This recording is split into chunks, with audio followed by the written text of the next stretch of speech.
to speak about out-of-town issues. Thank God I get to come up here. We shouldn't be allowing communists to speak first. 2 minutes. Am I recognized? You have been, yes, sir. And that's one question. When you call on someone they're recognized, why do they got to come up here and recognize themselves a second time? But we can debate that later. Excuse me. During the Europe Uncensored online conference, the Slovenian prime minister said the biggest danger Europe faces is cultural Marxism. The same formula which is written in the Communist Manifesto, written over 200 years ago. To create a new world, you need to dismantle the nation, family, private property, private schools, and religion. This is what I see going on today in America. The First World War did not bring about the realization of the Marxist dream of the global working class joining forces and launching the revolution of the proletariat. As a result, leftist sociologists gradually stripped Marxism of its economic component and replaced it with theories taken from sociology and psychology. Thus, critical theory, also known as cultural Marxism, was created. Thus, Western communists wished to achieve the revolution by other means. Instead of economic issues, they made cultural factors the centerpiece of their ideology. This is how they framed their struggle directed at dismantling traditional Western society and changing culture itself. According to prominent cultural Marxist Max Horkheimer, the traditional concept of family must be deconstructed. Sexual norms, morality, Christian foundations, conservatism, patriotism must all be abolished. And he was not alone in thinking this. Herbert Marcus' theory served as an intellectual support for the 1968 student riots and the American cultural counter-revolution. He created the concept, the Great Refusal, which calls for the destruction of every traditional value, as Western communists do not believe that they would succeed in a violent attempt to overthrow traditional Western societies. They advocate for subverting them through the patient application of ideological indoctrination and the undermining of social institutions. They hope to achieve this through occupation of universities, dominating cultural life, the creation of political networks based on NGOs, and identity politics wrapped in the disguise of social justice. All that social justice that you see, it's all satanic. The first proponent of this approach was Antonio Gramsci, an Italian communist philosopher and a student of Karl Marx, a figure much revered by the leftist radicals of the world. The Marxist student monuments of the 1960s, the Marxist student movements of the 1960s and 70s were real-life applications of this struggle. Multiculturalism, progressivism, radical feminism, gender ideology, political correctness, identity politics, LGBTQ, the struggle against exclusion, and the ideology of open society, everything Democrats promote. Just a few ideas that left-wing radicals in the West has been promoting for decades in order to destroy traditional society.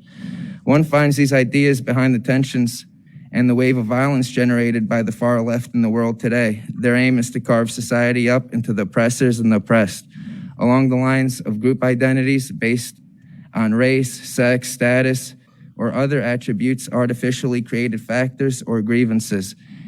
The pictures of violence from around the world speak for themselves. People in communities that have peacefully coexisted for decades are suddenly at each other's throats, arming themselves to the teeth, and entire city blocks are in flames. Cultural Marxists have infested the entire society. They are present in politics, the media, Hollywood, universities, economic, cultural, political life. The violence seen in the world today clearly indicates that the danger surrounds us, and the cultural Marxists will use violence when it comes to realizing their political goals. This is the danger the Prime Minister was referring to. This is a process the world must resist at all costs. We want to build our societies on national identity, families, Christian heritage, not gender ideology and open societies. How much time do I have left, Marlena?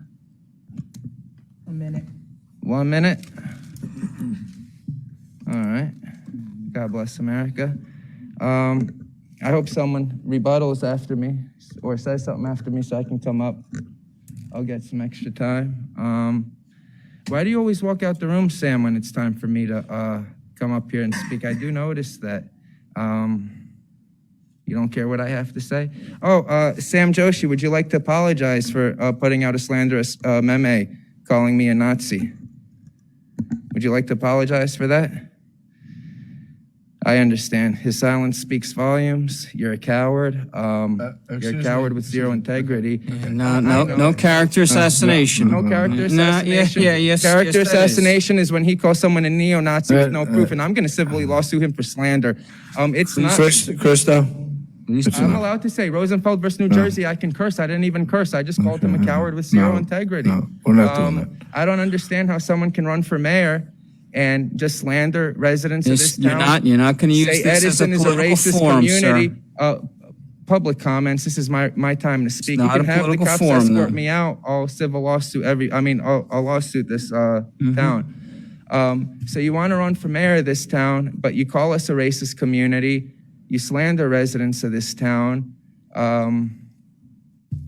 You have no shame, don't you, huh? The Bible talks about people that have no shame. Well, the Bible says about a woman that has no shame is a dog. We all know what the dog could be, a female bitch. So that's what you are, Sam Joshi. all right, Bitch we're all the done. time. You have- Okay, You're it. right, Christo, you're done. What's inappropriate? Right. Done. Inappropriate is you teaming up with Sam Right. Joshi to Done. humanity. You're done, Cristo. That's what's inappropriate, sir. Christo, I'm allowed to speak. I'm allowed to speak. Public comments is public comments. And just like Keith Hahn, 81 Fairview Avenue. Christo, you can't Council interrupt. President Keith Hahn, 81 Fairview Avenue. It's inappropriate for him to come here and attack Councilman Joshi like that. It's inappropriate. It's not productive, and it's disruptive to a productive meeting here. Thank you. Thank you. First time speakers? First time. What would you rebut? You're gonna wait. You have a second? want to? All in favor? Okay. Christo, you have 3 minutes. We can do that now if you'd like. No. I want to, Crystal, Middlesex County. I have to rebut what's inappropriate. Who's to decide what's inappropriate? Here in America, we have Constitution, we have rules for the meetings. You know what's inappropriate? When somebody has the floor and for somebody to speak out in the public. That person's actually out of order, and he should have been told he was out of order. As for, I know some people might not like the verbiage I might have used, but at the end of the day, it was completely legal to do it. I would have stopped. I'm behaving because I like you, Councilman Deal, but at the end of the day, when I'm told not to do something, you're pushing me to do it even more, especially when I know it's legal. You should just back off a little bit. What else is inappropriate? It's inappropriate to call members of the public Nazis and then not apologize for it. What's inappropriate?